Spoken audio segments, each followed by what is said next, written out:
joining us today. Today's program, Disruptive Demographics, is brought to you by Brookline Community Aging Network. And this is a town-wide, donor-sponsored initiative that was established in 2010.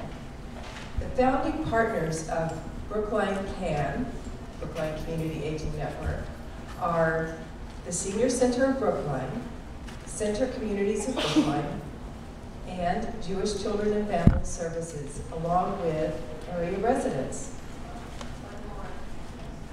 And Goddard House, oh my gosh, thank you. Thank you so much. Of course, Goddard House Assisted Living in Brookline.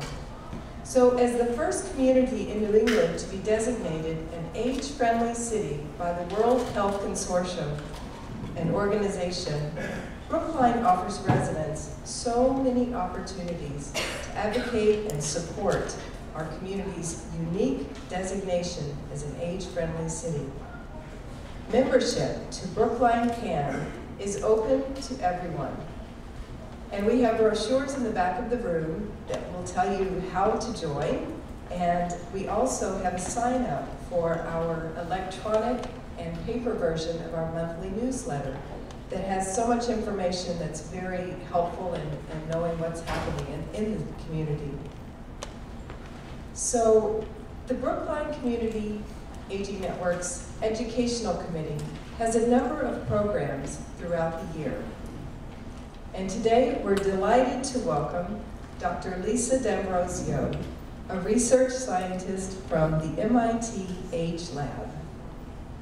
Dr. D'Ambrosio is currently working on research with Dr. Joe Coughlin on the social aspects of aging. We'll have an opportunity to learn how shifting demographics will affect ways we live, work, and play, and more about the Age Lab and their work in design and technology, and how it's helping older adults live independently longer. After Dr. D'Ambrosio's presentation, we will have time for some of your questions with her.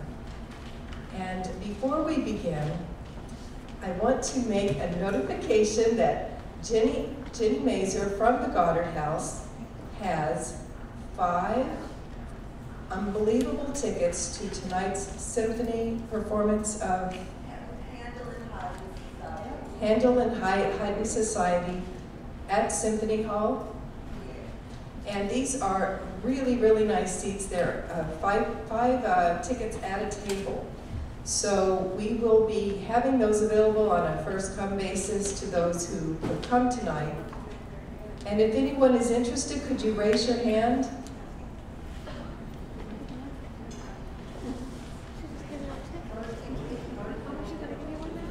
And Jenny,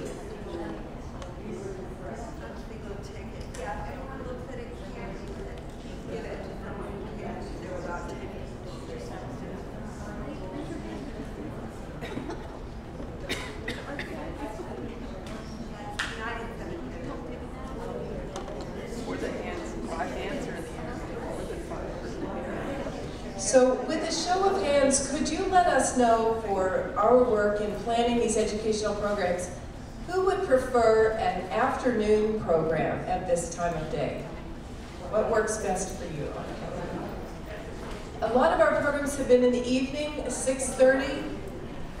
Could I have a show of hands of those who would prefer an evening program? So am I to conclude that an afternoon program suits those of you here in a majority? Sounds like yes. Okay, great. So I'm going to turn the mic over now to Dr. D'Ambrosio, and we welcome you today. Thank you so much.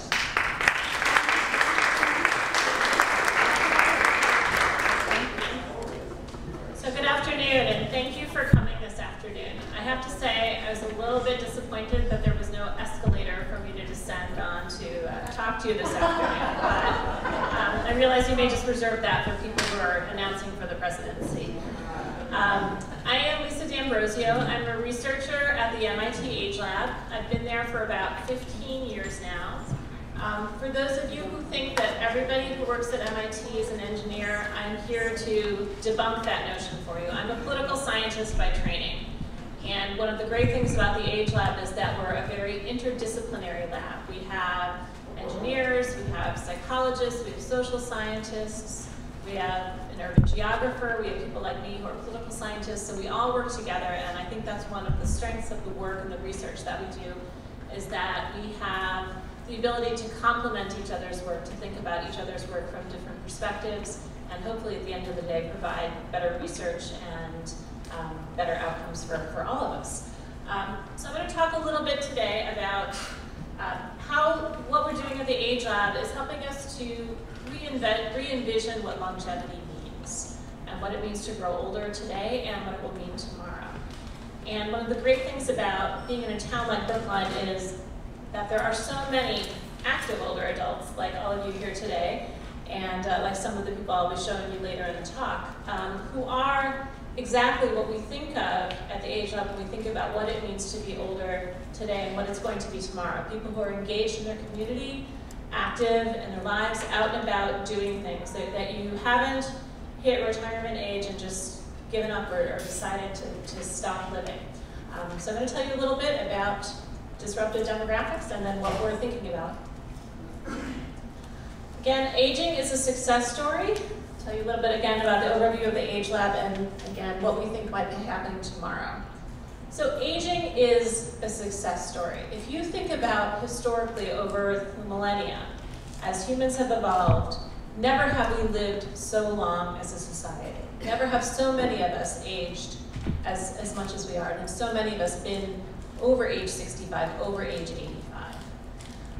We are facing the fruits of our success in public health, in advances in technology, medicine, and education. All of these advances have helped us to live longer, to fight disease, to live better. So you combine those advances, all those scientific advances, with things like the baby boom. Some of you may remember when hospital baby wards looked like this. So we have, obviously we've got a big generational baby boom that happened after World War II. And you can take that and you add that to, again, as I mentioned, those advances in science and public health, education, technology. And what you see in 1950, we think about the changing demographics of aging in the US.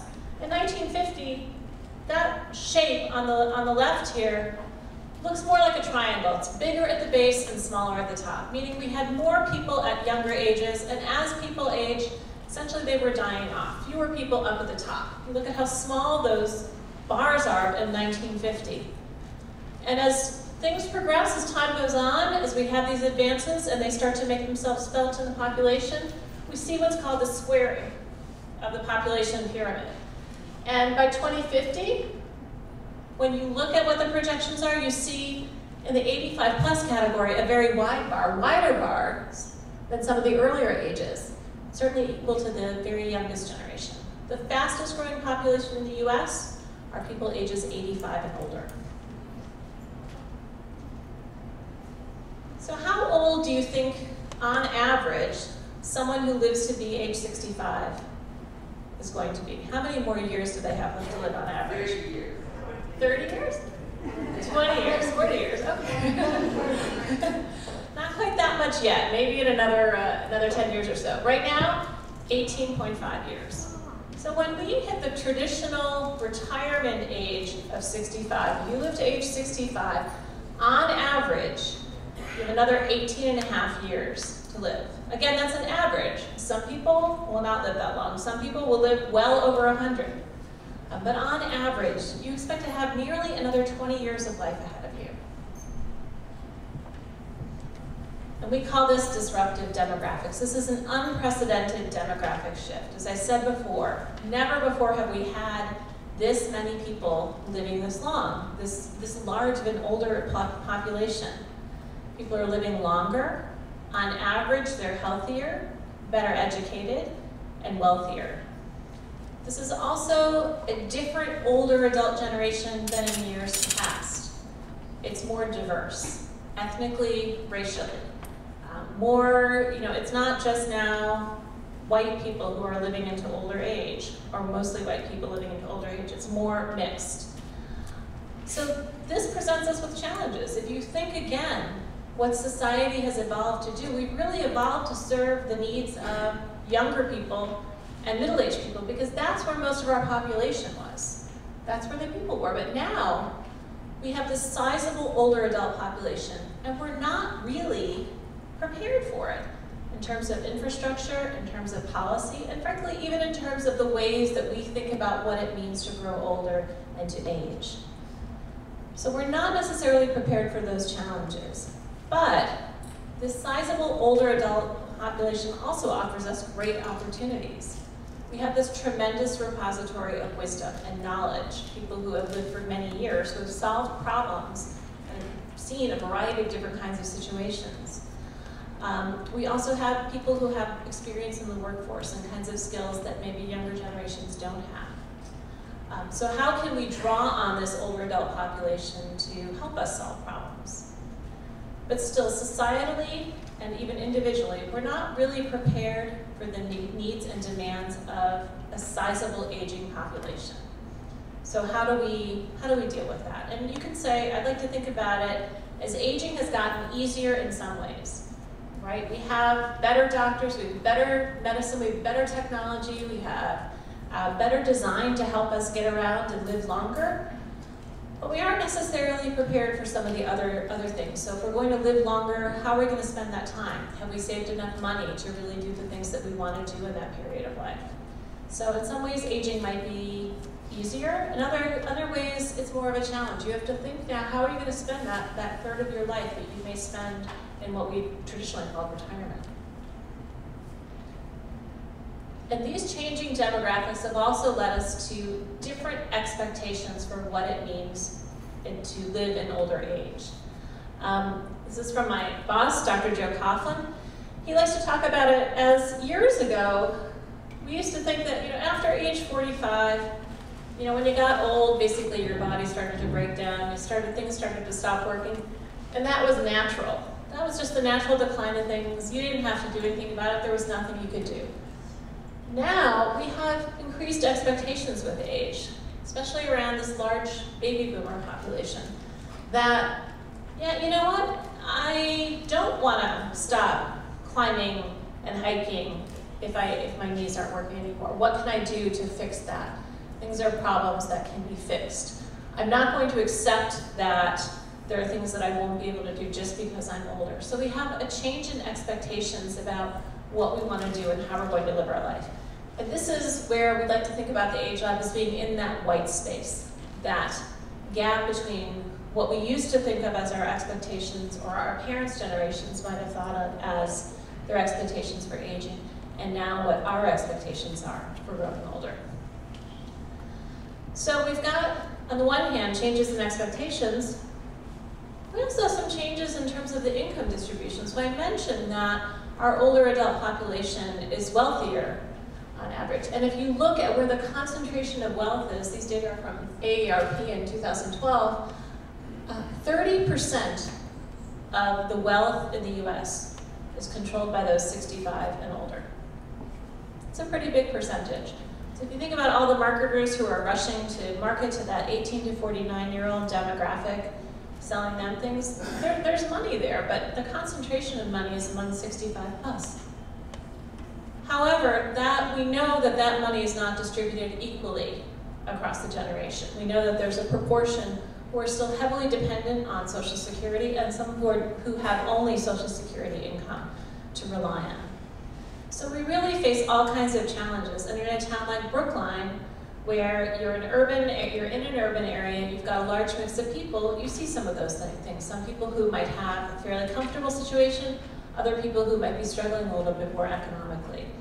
So we see those differences reflected in the population, but we all have different expectations, no matter where you are, about what it means to grow older. That again, even if you're just on Social Security, you don't necessarily see that, that you shouldn't have your health, that you shouldn't be able to get out and do things.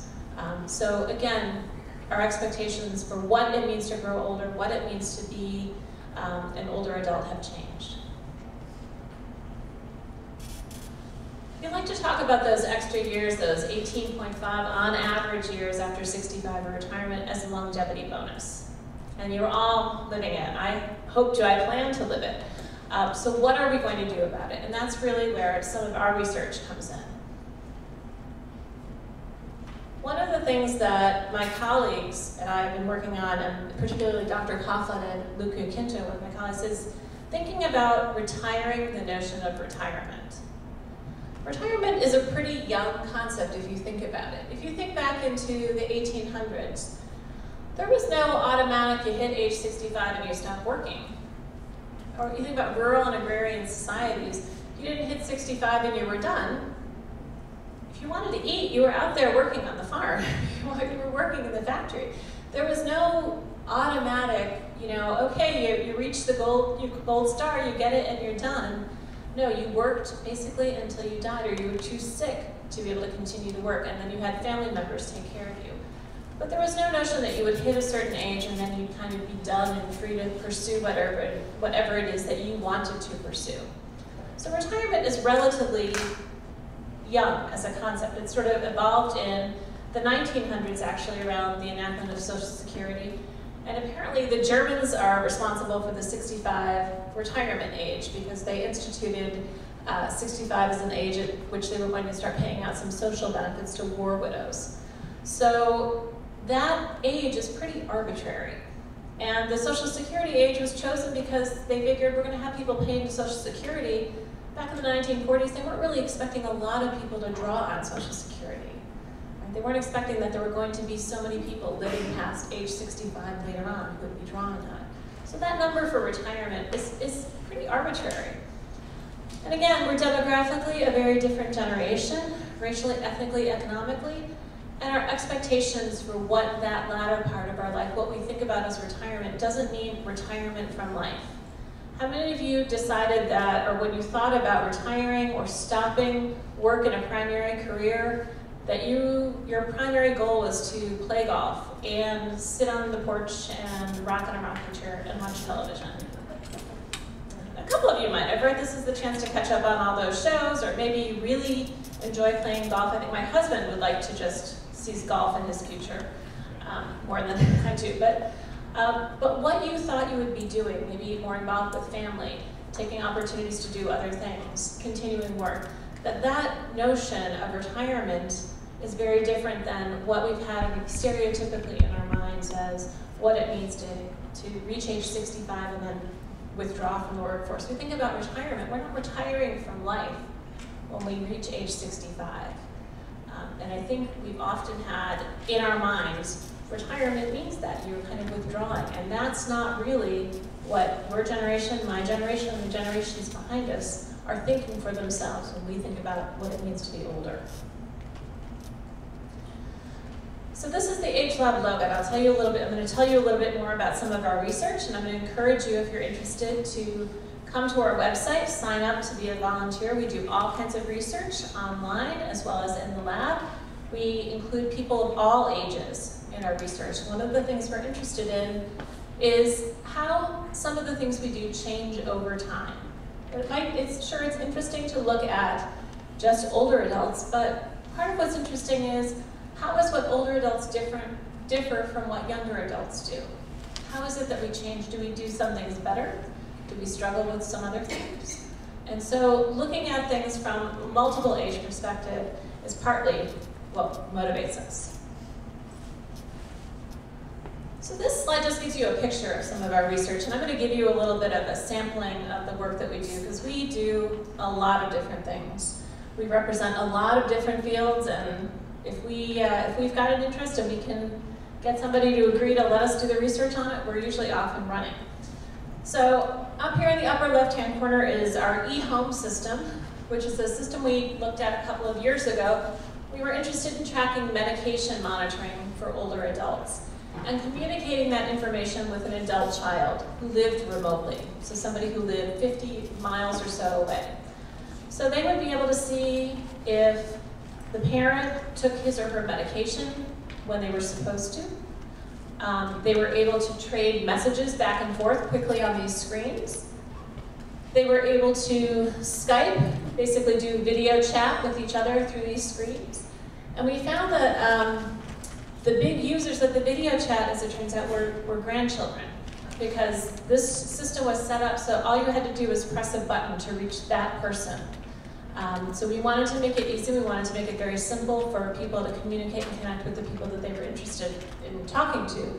And so for grandchildren, that was their grandparents. But the medication monitoring bit was designed using using technology that was designed for NASA. And it was designed to keep track of objects on the space shuttle. Because I was surprised to hear that you think in space in the shuttle, it's a confined space, but it turns out things go missing. So hammers fly off because there's no gravity, and they float away, and they get lodged behind things, they get caught, and then they can't be found. And it's very expensive to have astronauts search for things. And it's really expensive to send up a rocket with a replacement. So what they designed were these smart bins, or smart kinds of cabinets, where you would just put whatever into it, and it's coded, and what the cabinet does is it keeps an inventory of what's inside.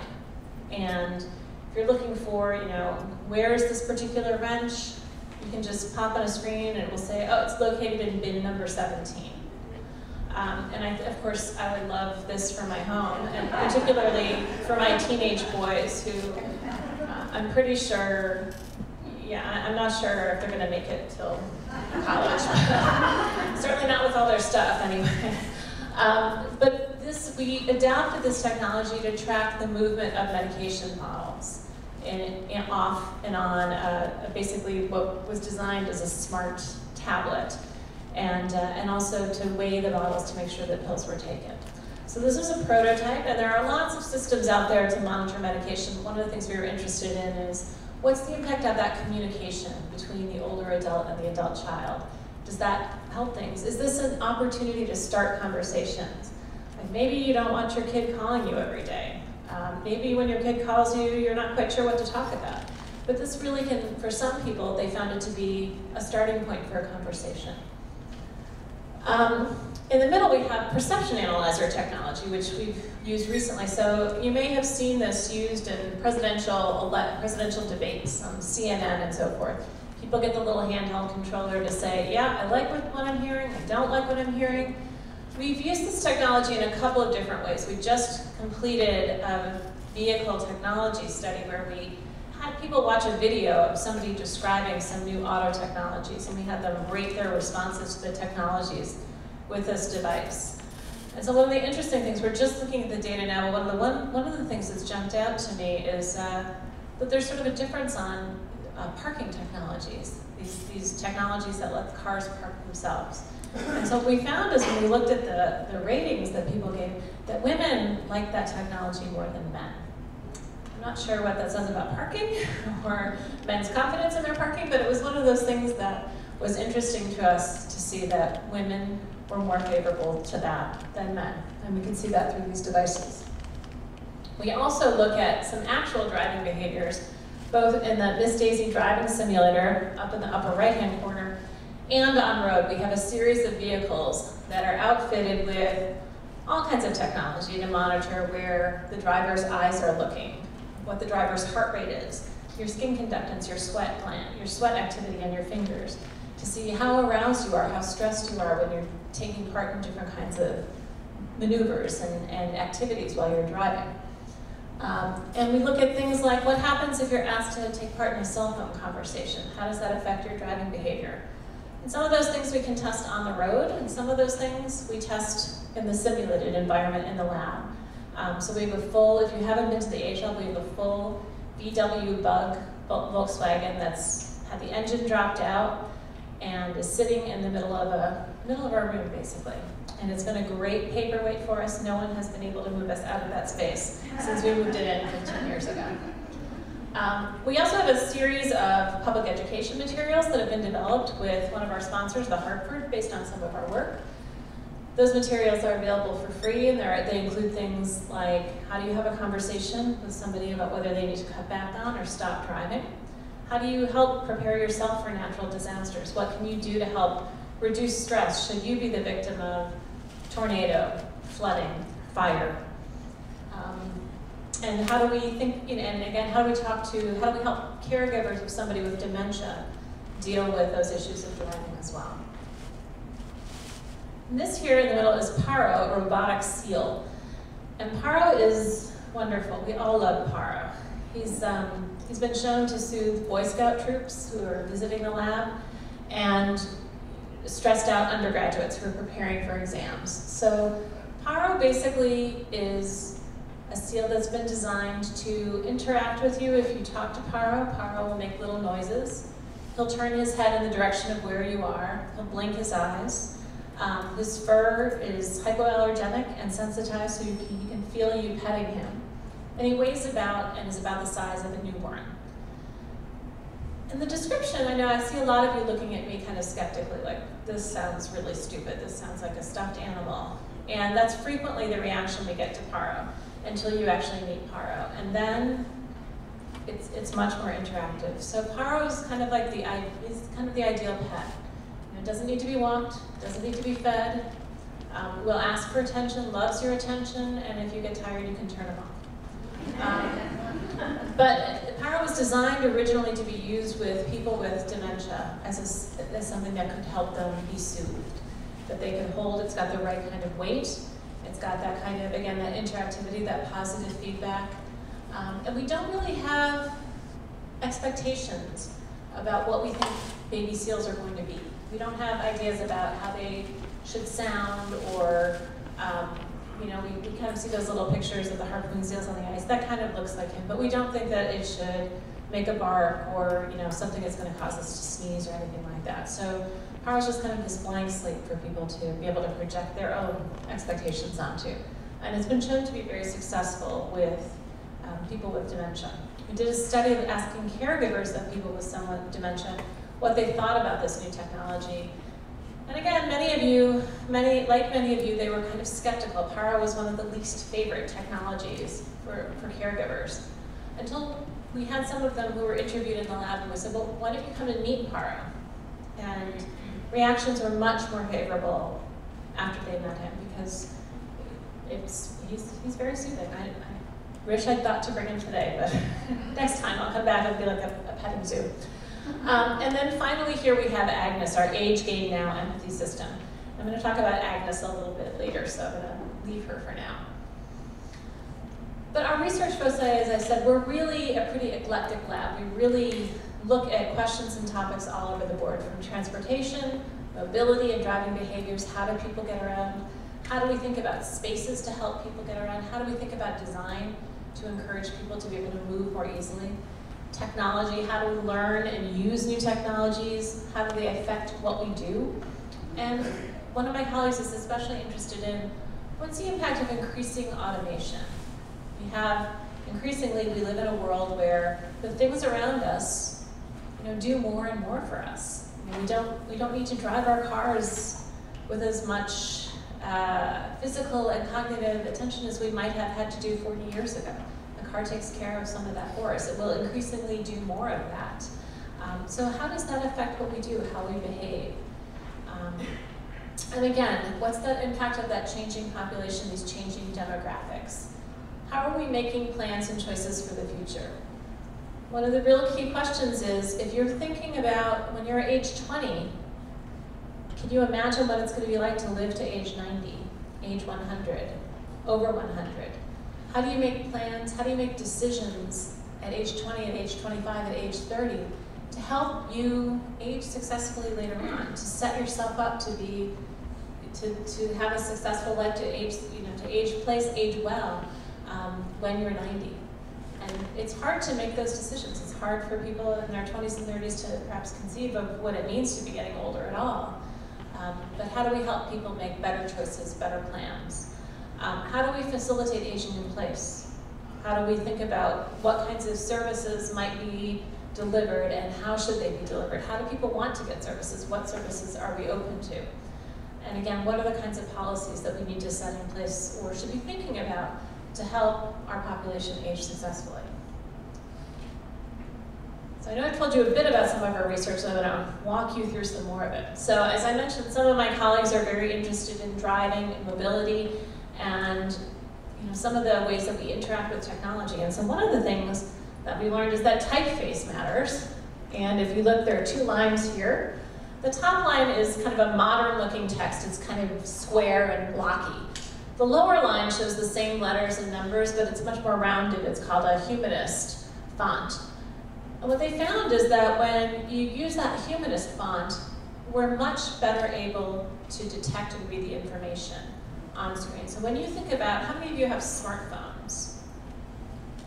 A good number of you. But if you're glancing down to your screen to see who sent me a text, or you want to read an email, those square fonts are going to be harder for you to read. It's going to take you more time to look at that screen to figure out that information than if you were using a humanist font. Does anybody have GPS in their car? So if you've got the GPS built into your car, again, if we're using square fonts, you looking over, glancing over at that GPS, it's going to take your eyes off the road for longer than if it's in a humanist interface. So if it's in that more square font, it takes our eyes and our brain longer to process that information. So how can we make choices about how we present information on technologies, these new technologies, to make it easier for us to get the information, to process the information? We also know that interactions with automated systems affect us. I mentioned before that one of the things that we track in the vehicle are people's heart rates and their skin conductance levels. And so this is the result from a study where they asked people to give the car voice commands. So they might have had Bluetooth technology, they might have had their phone connected to the car, they might have said, call home. I want you to give the car the command, I want it to dial on the phone and call home. And what they found was that different cars, different vehicles have different amounts of delay before which the driver gets a response that, okay, it's processed the command, it's heard the command, it's going through it. And they found is that our heart rate goes up in response to that delay. And it sort of spikes up, and so if it takes more than 2 seconds or so, our heart rate accelerates. The system's not responding fast enough. It's kind of an arousal issue for us. We're kind of worried. And then we realize, okay, nothing's happening, I'm still waiting, and our heart rate kind of normalizes again until, unless the system really doesn't seem to be working at all, at which point we start to get a little more agitated. So what we see is that our bodies are reacting to our interactions with these technologies. And this is just as simple, we're giving a command. But again, what happens if our heart rates are doing this and we're in traffic and we're in a demanding travel situation? These are the kinds of questions that we're interested in and we want to know. We're going to have all these new technologies coming to vehicles. How can we design these kinds of systems to make them work best for drivers and to keep us safe? And one of my colleagues, Choi-Woo Lee, is interested in technology adoption, and she was interested in technology adoption among both younger and older adults. And we found out is that it's more complex than just how much does it cost and can I use it. It's whether you feel like you can trust the technology. Is it going to be reliable?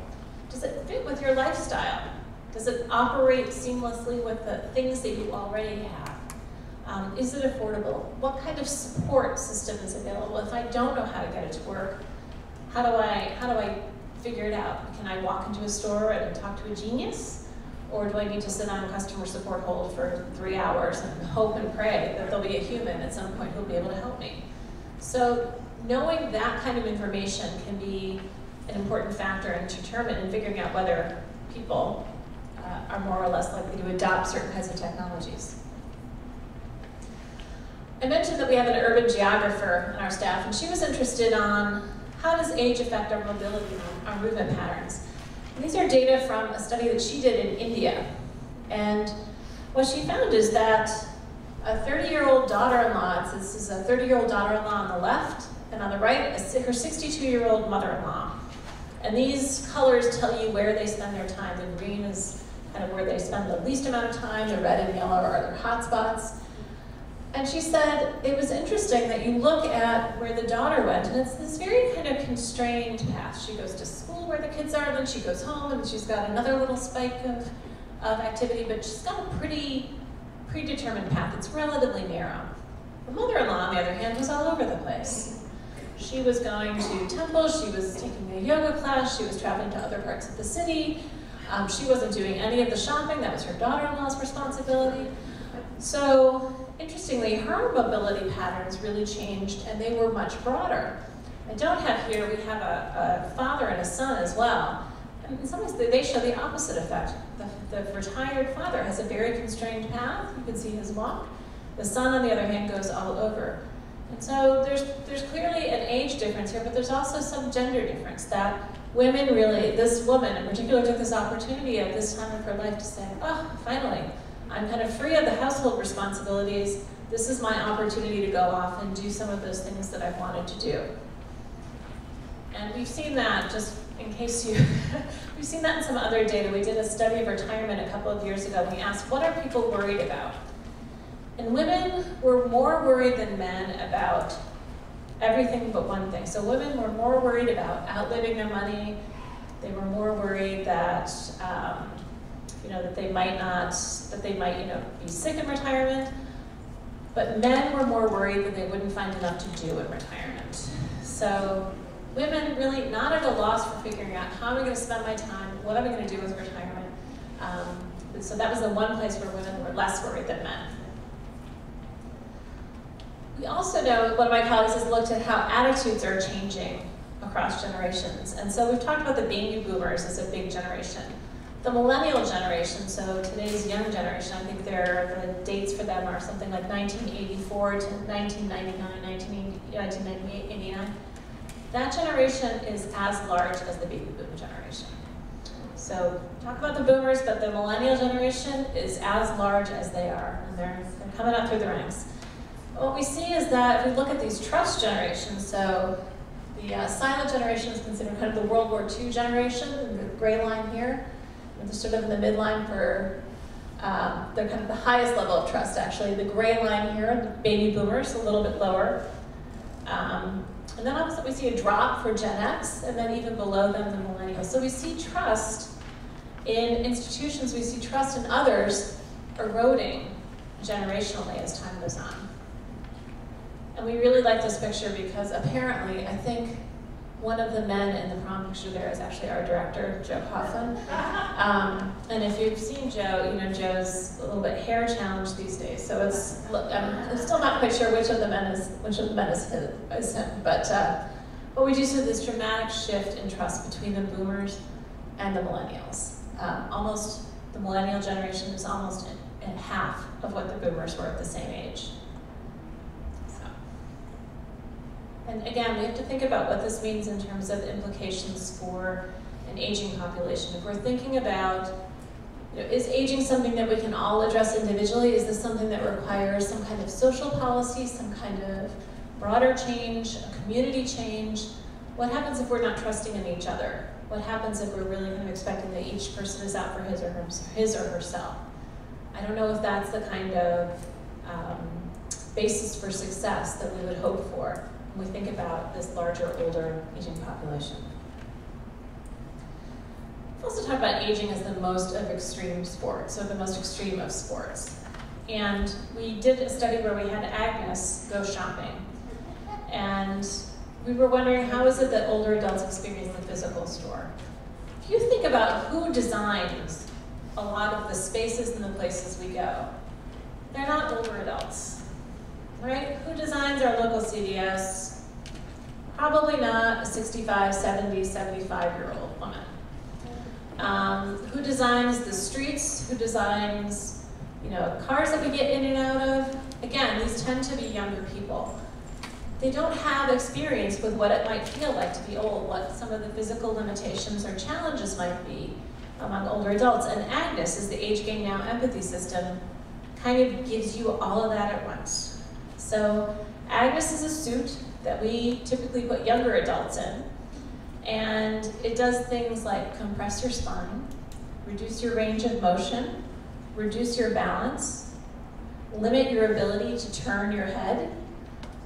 We will have them wear glasses that will yellow their vision or give them myopia or give them diabetic retinopathy, macular degeneration. They'll have several layers of gloves on to reduce tactile sensation and to make fine motor skills more challenging. And then we have them perform activities. And in this particular case, we gave them a shopping list. And we told them to go to CVS. we said, here, go find these items and check out and bring them out to the car. And some of the people were younger adults, they were researchers from our lab, and some of them were executives. And one of the executives said, well, you know, if this were my CVS, I think I could find some of these things, but you know, in this store that I'm not as familiar with, I can't find them. Or we had one of our poor, I feel so badly for this poor girl, she's, you know, one of our undergrad researchers came through, she knocked over an entire display of gift cards that were set up on an end cap because she couldn't judge how much room she needed to turn around with a cart. So we took these experiences, we were following around, you know, very unobtrusively, having people walk through, you know, CVS in these suits, and then people trailing after them saying, can you speak into the recorder?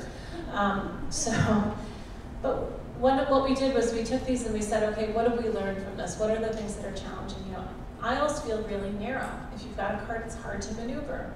It's hard to deal with, you know, if you want a particular vitamin supplement and it's the tiny little bottle and you pick up the box and you set off a domino effect for all of them that are behind there.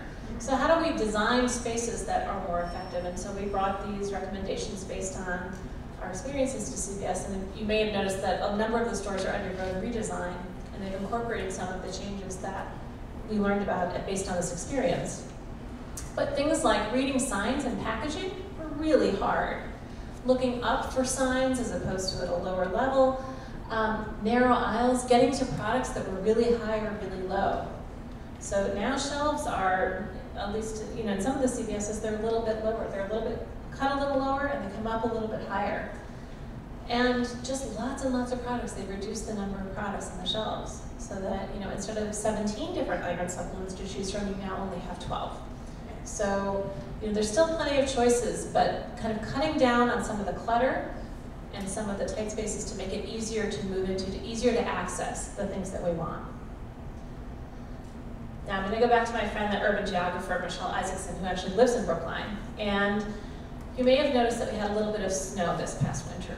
And we were really interested in what's the impact of that snow on people living in the city? What's the impact on older adults and younger adults? So we sent out a survey to volunteers in our database, and we asked them to tell us a little bit about their experiences with the snow this past winter. And perhaps not surprisingly, in our database, we have lots of younger adults and lots of older adults. So that's really what our comparison ended up being.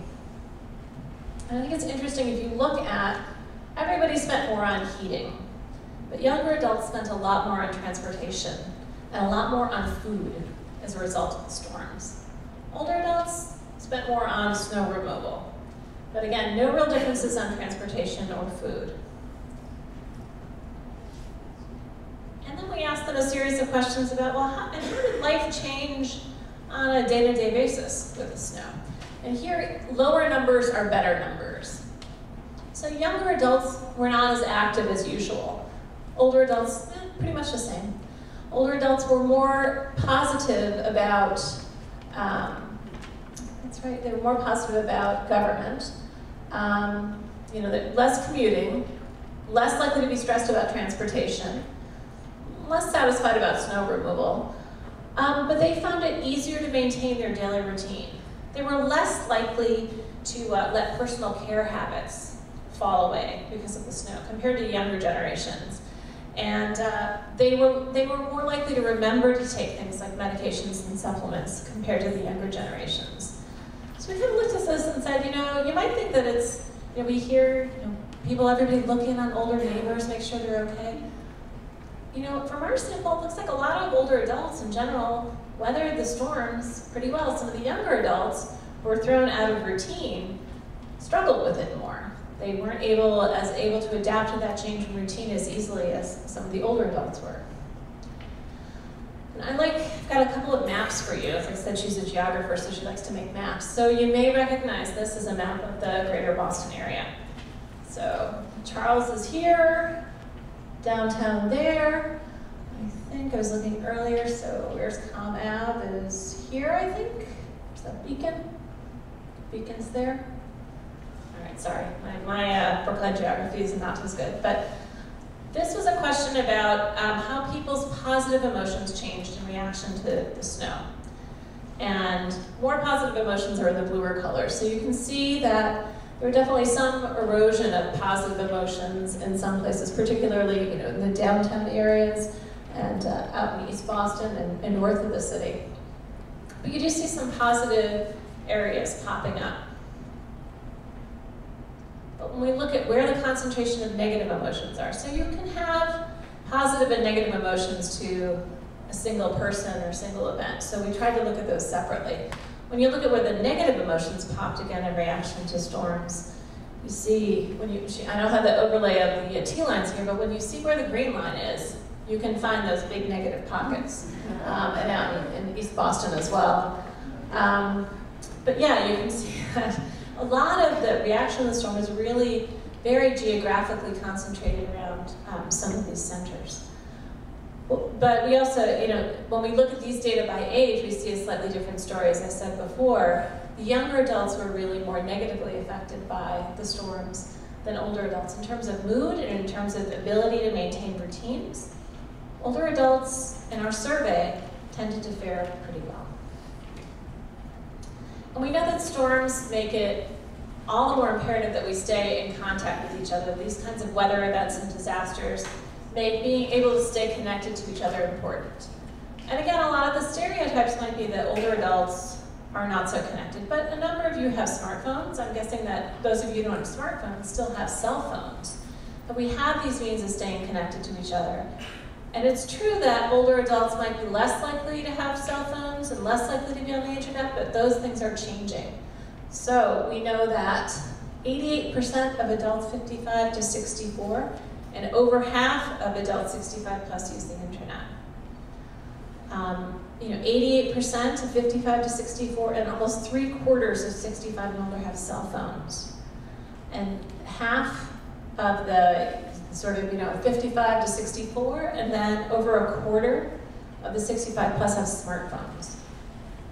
And those people who are 65 and older who are connected already, 70% of those people go online daily, if not more than once a day. And if you look at social media use by age over time, the bottom line here is adults 65 and older. And yes, they're lower, but they're growing, just like the other ages are. And when Pew Research Center looked at how is it that people are using their phones, we see that this bar over here is 65 and older all the way to the end. Over 1/3 of adults 65 and older are using phones for navigation. Less so for public transit info, but still 9%. Almost 10% of older adults are using their phones to get public transit information. When is my train going to come, or what bus should I be taking? And then 5% are using it to rent a car, getting a car service. However, when we look at the news getting, we see a much higher percent, over 1/3. Half are sharing information about local events, but 1/3 and more are using their phones to get news, get information. So the notion, again, we need to continue to debunk the myth, the stereotype that older adults aren't connected. They are connected. They're using their phones, they're using it to get information, to stay involved, to get information, to share information. And perhaps maybe getting old isn't so bad. One of my colleagues has been looking at these Gallop well-being data. So Gallop, over the past 7 years now, has been conducting a nightly survey of 500 plus people. So every night they're out on the phones calling people and asking them basically about their emotions, their reactions over the course of the day. And they're using it to evaluate their well-being. And one of the questions they ask is, what do you think your life is going to be like 5 years from now? And we see that when people are 18 to 25, 18 to 21, 22 to 25 starts to look not so good, but when you're 18, life is awesome. It's going to be great for the next 5 years. 22 to 25, you're starting to have a job, it's not looking so good. It kind of dips down to the bottom, the lowest point's around age 57, and then your evaluations start to tick back up. If we look at emotional health, things like, did you laugh today? Did you smile today? How were you angry today? We see again, if you're 18, life is pretty good. Things are, your emotional index is pretty good. Drops until you're in mid-50s, and then shoots back up pretty dramatically. Your healthy behavior index, are you eating fruits and vegetables? Are you not smoking? This goes up pretty much directly with age. And basic access index, what's your link to health insurance? Do you have clean water? What's your ability to access those things? That goes up pretty directly with age. The one thing that drops down with age, your physical health index. Right? But that's perhaps not too surprising. What accounts for that uptick in well-being with age? So we know that well-being is not just about physical health. We know it's more than that. We know it's about how you feel. It's about feeling well. It's about being connected. It's about being happy. We think that life stage demands has a part of it. So the stress of financial concerns, jobs, romantic life, it's tough to be in your early 20s. A lot of life still to figure out. Middle ages. How many of you have had kids, had kids at some point earlier on? You may recall that changing diapers, navigating them through middle school, dealing with adolescent tantrums, as I can attest to anyway, it's not so much fun. It kind of stinks in the middle. But then again, as you get older, some of those demands become less. Right? Children become more self-sufficient. You have fewer people dependent on you, perhaps more opportunity to do some of the things that you want to do. Fewer care demands.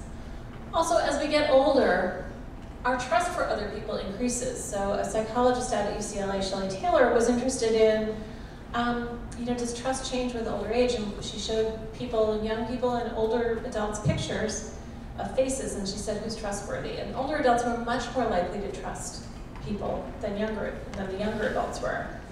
Even some of those faces that were objectively deemed to be untrustworthy, older adults were more likely to say they trusted those faces. So when we think about financial fraud and willingness to place money, we want to think it's, maybe it's not just that, that person was always trusting, but our processing is changing in our brains as we get older. Again, that's not true for every single person. I know my father personally is screening every single call and has no trust in anybody who calls him that he doesn't know. But when we look at these data, we see that our ability to trust, our ability to discern based on face whether that person is trustworthy or not seems to diminish with time. So those things like screening your phone calls may be a very good way to protect yourself from some of these things. We also know that older adults have a positivity bias. We're more likely to process positive information more easily than older information. And we know that well-being, successful aging, is also associated with characteristics like greater resiliency. You've dealt with struggles in your life, you acknowledge that you've dealt with this, and you've survived. That's an important part of, if that's an important part of your self-conception, that's going to play positively into your ability to age successfully with less depression. Now I'd like to introduce you to summer's newest superheroes. These are people from our 85+ lifestyle leader panel at the Age Lab. And some of them I know are Brookline residents. But we have assembled a group of people who are in our database who are ages 85 and older, who are interested in doing things. Some of our studies they don't qualify for. We have some kinds of age cutoffs, but we realize we have this repository of people who are cognitively, actively engaged and looking for ways to remain engaged. And we thought we have this opportunity to hear what these people think about things and get them involved in our work in a way perhaps that they haven't been before. So we've assembled this panel. We meet every other month at the Age Lab. We usually have a topic. They've got some reading to do ahead of time. So I know, for example, that one of the things we'll be talking about this month is sensor technology. So as we think about life tomorrow, where are we going to be living? Overwhelmingly, we all want to age in place. We want to live in our homes and our communities. Things like universal design, changing how we design those spaces, or when we think about renovating spaces, renovating them to make it easier for us and for everyone to get around them will be increasingly important. Also thinking about technology to make tasks for everyday living easier and to increase security for ourselves and perhaps for children, other people who might be worried about people living independently. Down here is a paper dollhouse that's our Age Lab test bed for some sensors on the left. As I mentioned, we want to talk to our 85+ panel about outfitting their homes with some sensors. to look at patterns of movement and activity in the home. And on the one hand, that will hopefully tell us something about how people are moving around, what they might have trouble with, but it can also serve as a little control panel. If you left your refrigerator door open, you left your front door open, you can look at one little screen and it'll tell you, this is still open, you should go check this. Or, here, remember to take your medication. So how can we use, if we use sensors, we want to talk to our panel about what do you think about us putting those in your home? Does it make it easier for you? Is it something that you like, you don't like? How do you feel about collecting that information? Who do you want to share that information with?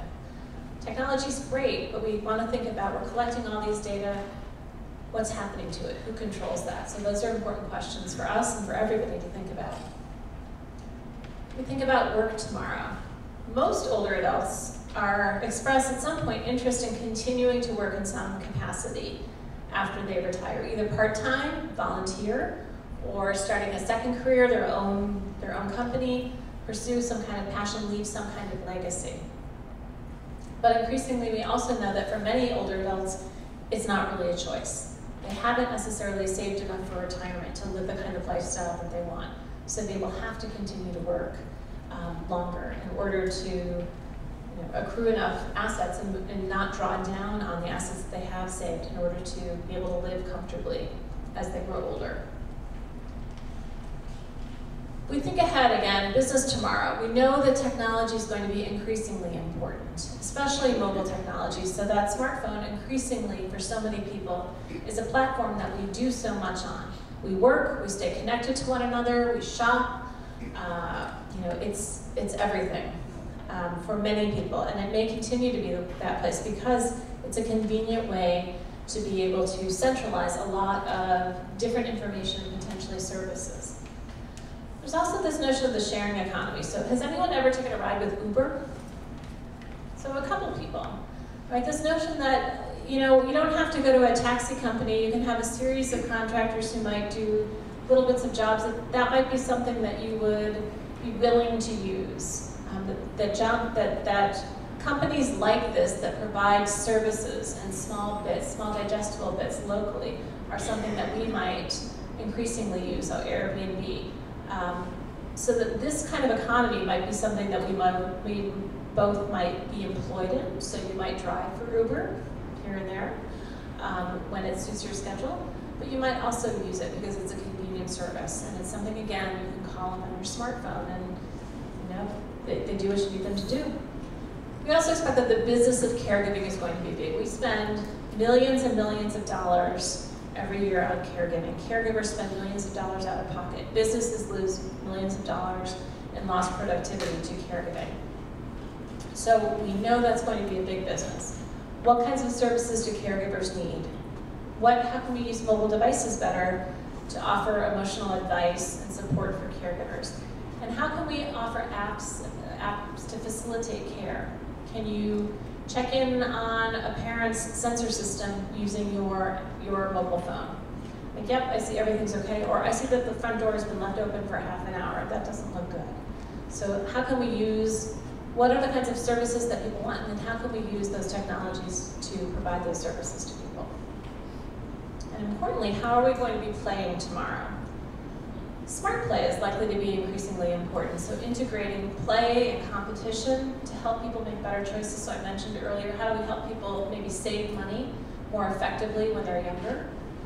When they're able to, how do you delay gratification? You're not going to see those dollars again for 70 years, but how do you make that choice to set it aside? How do we help people maintain their physical and cognitive health as they age? What kinds of games or things do we involve people in? And again, education and lifelong learning will be for people not just an obligation. We'll be dragging yourself out of bed, kicking and moaning because you have to get up and go to school, but rather it's an opportunity to get involved in the kinds of topics that you've wanted to. So kind of 3 keys for life are moving, surviving, and thriving. How are we going to get around? Is the autonomous car coming? Yeah, probably. Or more and more autonomous vehicles will be coming. More parts of the vehicle are going to be automated. How are we going to accomplish those tasks to keep us healthy and comfortable? We already have the Roomba, right? Vacuuming is easier if you've got one of those. But what about, is Amazon going to deliver everything by drone? Well, we're going to try. We're going to roll out a pilot. but how are we going to get delivery? Can we get delivery of things like that more conveniently to our home? And most importantly, how are we going to maintain connections to those we love, and how do we maintain our engagement in life? So things like Google Cardboard. So for $20, you can get a little Viewmaster, and on your smartphone, you can download an app and plunk your phone in that little Viewmaster and be off on a 3D adventure. So can we have apps that maybe insert family and friends, so family and friends can interact with each other in virtual space? How do we think about what that might be like in the future? But what we do know for certain, maybe death and taxes, but I'm sure we're going to be wrong somewhere. I was listening to NPR last weekend that scientists are frequently not as good at predicting the future as science fiction writers are. The science fiction writers imagine what could be possible. Scientists are often tied to, do I think the science can take me there? Maybe, maybe not. So I'm sure that some of what we're thinking about will be wrong, but we're going to try to imagine it for the time being. So thank you again for all your patience. I appreciate it. I encourage you to go to our website and find out more about our work if you're interested. I encourage you to sign up for our volunteer site. I have some cards up here. And hear what we're doing and maybe get involved in some of our research. Thank you. And I'm happy to take any questions that anybody may have too.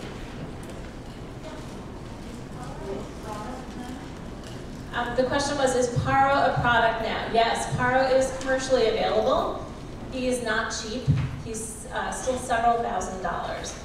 But he can be, you can purchase him, and I think there are also some Paro rental programs that are out there. It's not through the Age Lab. I think it's been commercialized. There's a company in Connecticut I know of that does provide kind of a rent-to-own Paro offering. You should be able to, yeah. A Google search for Paro should be able to bring up things like that. Or you can always email me and I can try to find that link for you too. Yeah. Two things. If Paro doesn't have to go to the vet, it's a bar. That's number one. Number two, I'm very interested to know what the progress is in CVS, Walgreens, Rite Aid, and the supermarkets that make it more convenient for us. For example, food care is usually down the opposite end of the entrance. I've had that recent experience. Down by the pharmacy, which is also down at the back of those stores. Right. And it's an oxymoron. You're going through whatever discomfort that you have to get comfort at the very end of an aisle. And so I was wondering what progress. I think there's a trade-off there. So the question is, what happens when what you're looking for, the painkiller, the pharmacy, when you're going into CVS or Walgreens, it's always at the back. You always have to walk through the whole store to get there. And I think the problem is, for us, is yeah, it would be much more convenient if that were immediately available. The problem is they also want to sell you other products. So they'd much rather put the pharmacy at the back and the foot care at the back, so you'll decide on your way there or back that you need toothpaste and you really want a bag of chocolates. So I think that's really where that motivation is coming from, rather than they want you in the store for longer. I think. Well, if they keep doing that, they're not going to get me in the store. I'm going to turn around and walk out. That's true, and you can order it online and have it delivered to your house too. So there's that. Yeah.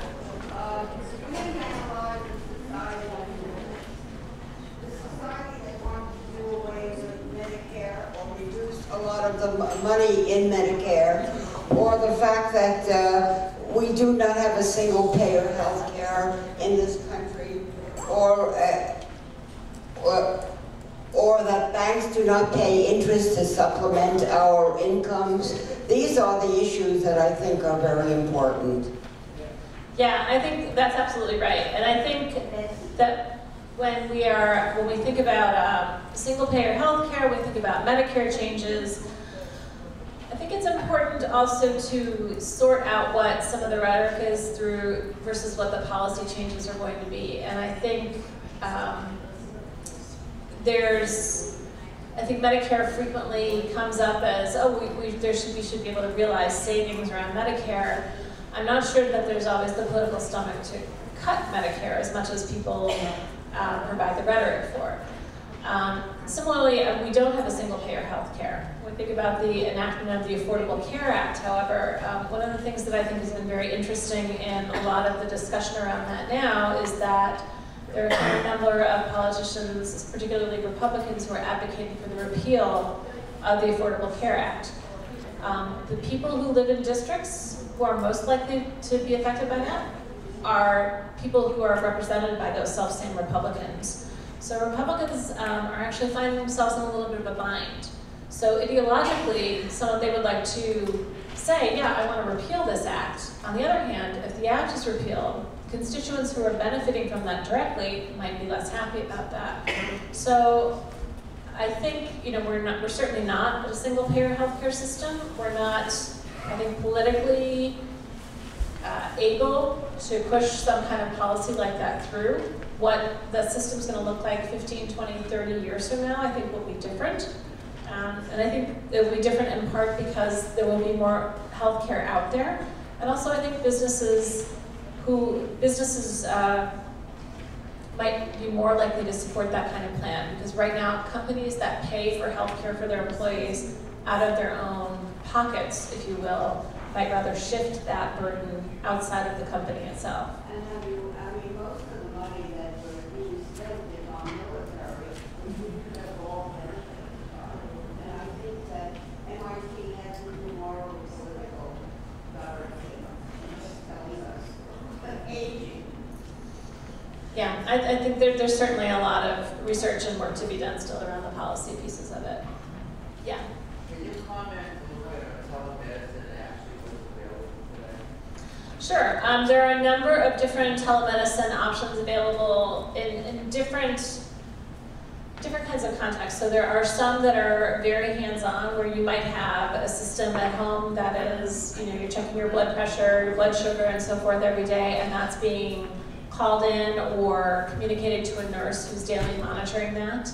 And if it's not working, calling people back. That's often, I know there's a system in Oregon or Washington State that's using that, particularly for diabetics, who really need to be very careful with blood sugars.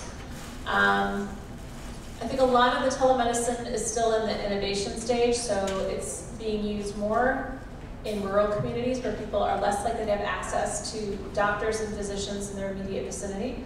So telemedicine makes it easier for them to go to a care site or a clinic and be able to share that information with a physician who's at a remote distance.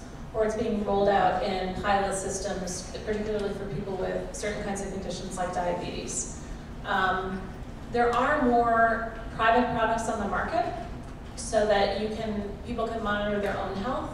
And so while it might not be communicated to a physician on a daily basis, for example, you can do something like monitor your sleep every day with a Fitbit or so forth, they're claiming to look at your sleep patterns and habits. You can measure all those things and put them into applications on a phone, for example, and it will provide those data, and you can share that with your physician. So there are, I think, relatively few of those telehealth systems that are set up if we look at percentage of the population that's being served nationally. But I think we're seeing on the private side companies come in to provide consumers with ways to collect our own data better and then to be able to share that with physicians. That way we can show patterns over time if we feel like something's not working or if we're at a checkup. So, yeah. In a lot of respects, we live in a very age-segregated and age-discriminated against society. A lot of the research that you're doing seems to counter some of the more prejudicial concepts of older people,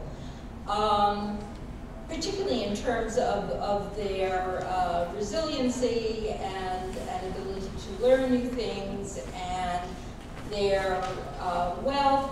A lot of employment decisions and business decisions that are being currently made still probably unconsciously still believe in the old age pejorative concepts of aging. Is there something that your lab can do or is doing to counteract these stereotypes of aging that have a real impact when employment decisions are being made? Well, I think, first of all, you're absolutely right that business employers are certainly lagging behind where the reality is in terms of thinking about an older adult population. We do, a lot of our sponsors are businesses, they're private companies and corporations, and I think a fair amount of what we do is really about re-educating or educating companies about what an aging population means for them, both in terms of their employees and in terms of consumers. So when we think about, it's not just an aging population, it's also an aging workforce. So how do you keep people who have a lot of knowledge, a lot of skill in your workforce? So rather than, you know what, I'm taking early retirement at age 62, I'm out of here, how do you provide things to make it easier for them, so if they want to spend 3 months in Florida and spend the rest of the time, you know, at home, that you provide a more flexible schedule.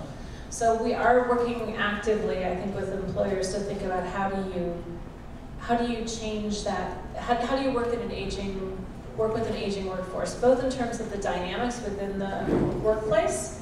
How do you have older adults and younger adults learning from each other? As well as how do you do things to encourage older adults to stay in the workforce, to keep them in your employ, to maintain that knowledge and that skill.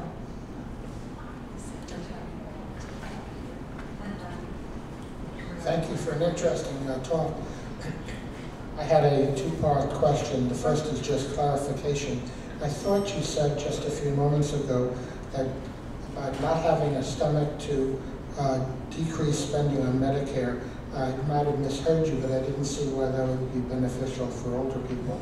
And the second part of my question is, I know some universities in Boston, like BU for some courses, and a couple of other universities have the ability for older people at a very, very modest cost to audit classes. In some cases, the professor says participate, and others say please just listen and don't, and of course they don't write papers and other things.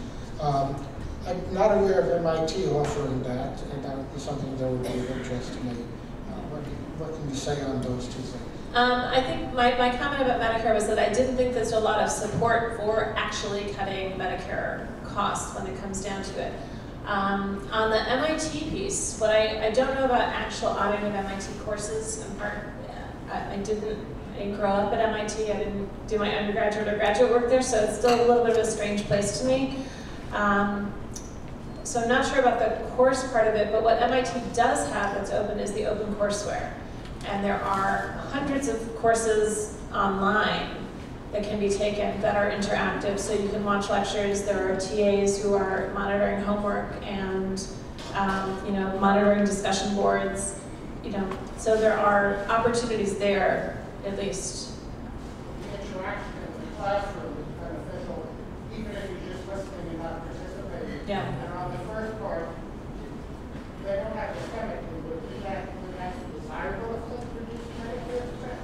No, I'm not saying that. I'm not saying that. I think that there's the notion that we should cut Medicare spending, that we're going to realize these tremendous savings somehow if we cut Medicare spending. I think the reality is that I can't remember which of you said, we're spending, that's not really where the majority of our federal budget is going by any stretch of the imagination. And so, regardless of the rhetoric, there's not a lot of evidence that actual policy is doing much to cut Medicare spending, and I'm certainly not saying that would be desirable. Absolutely. Yeah.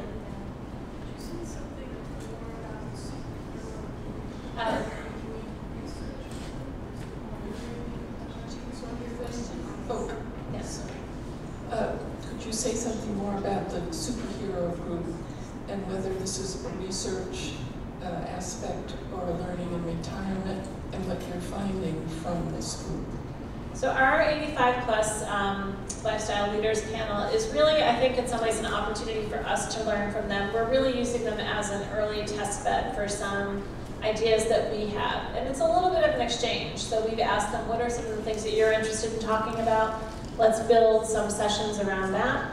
Other times we've gone in and saying, we want to talk about transportation, we want to talk about your mobility, tell us what your experiences are like. Tell us about your experiences with different mobility aids and stereotypes and your willingness or not willingness to use them. So it's a little bit of an exchange in kind of both of those ways. But it's a little bit more informal and much more conversational for us. Yeah. Hi. I just wanted to know, can you wait this Hi, I just wanted to know, does MIT do any research around, I know you said employers, but with employees who are in that sandwich generation and the services that they're going to need? I'm asking because I take care of my mother who has Alzheimer's for 13 years. She lives with us, but I also have a 3-year-old. And it's hard to save, for the future when I have to work part-time. And so I feel like a lot of employers don't take that into consideration and don't provide services for the, families and individuals who are caught in that situation. Yeah, and I think part of the research that we're doing is to highlight the situation that people like you find yourselves in, where you are kind of burning the candle at both ends, providing care for both an older generation and a younger generation, facing the costs of providing that care, making it harder for you to save for retirement. By the same token, having to balance a work schedule around also having to provide care. So just these levels of stress and complexity.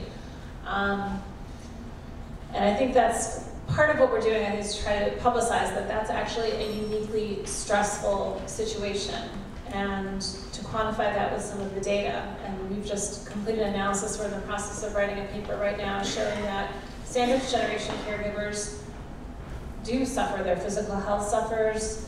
They're more stressed around financial matters. But trying to raise awareness first that there's this population that's uniquely struggling right now because they're doing so much. And so we're doing research and we're trying to put that out on our end. And I don't know, and I would suspect that at other places in MIT they're also thinking about other kinds of resources that they can put in place. But that's what I know we're working on right now. Lisa, thank you so much for being here today. On behalf of Brookline Community Aging Network, and we really appreciate your time. And we'd like to, in appreciation, give you a year's membership to BCAN. And would encourage anyone here that isn't already a part of this wonderful organization to really investigate how to become a member. And at the back of the room, Jamie has surveys, and you were given a survey as you came in.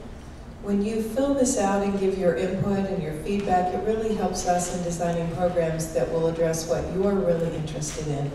So thank you so much for being here today. And again, thank you, Lisa.